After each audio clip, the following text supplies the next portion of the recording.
Bonjour à tous.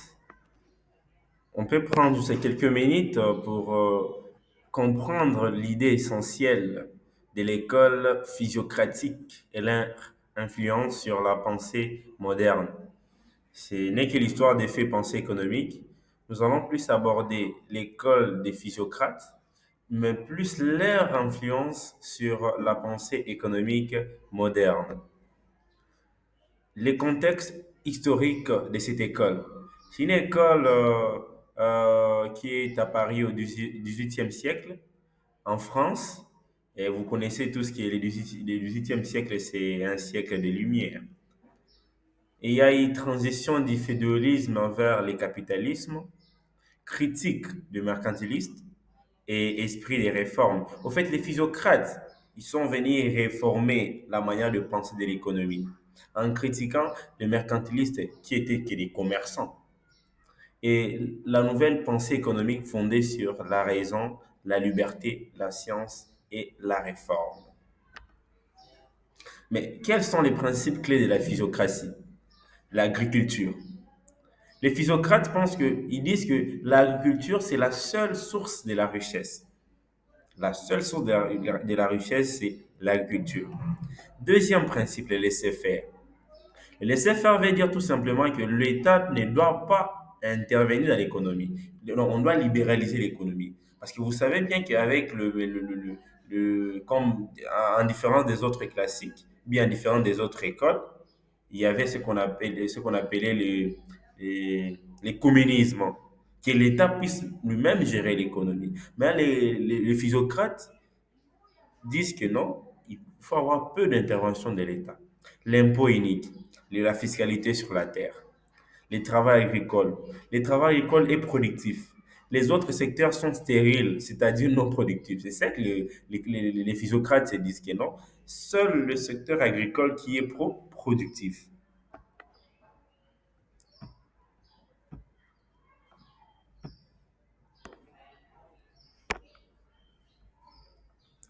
Quelles sont les grandes figures de cette école des physiocrates? La première grande figure, c'est le François Quesnay. François Quesnay, c'est même l'auteur c'est même l'auteur de cette école.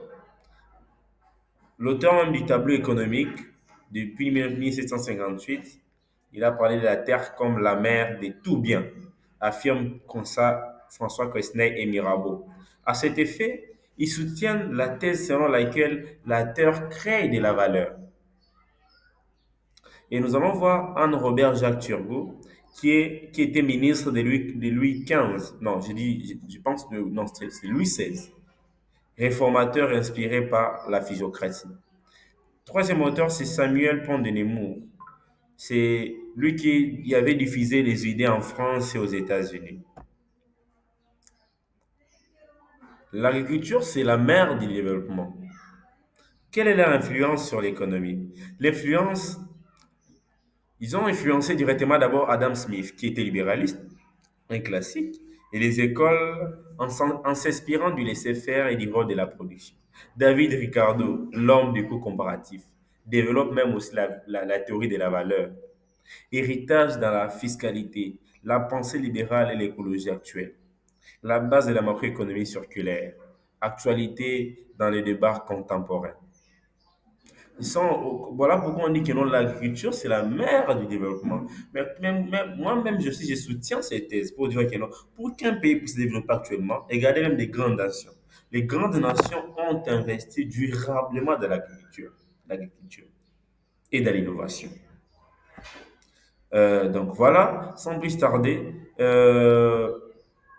on peut retenir en bref que les physiocrates ont transformé la manière de penser l'économie en créant de la richesse, car la seule source de revenus c'est l'agriculture selon les physiocrates, du contrôle de la liberté, de la spéculation vers la nature et les travail productifs.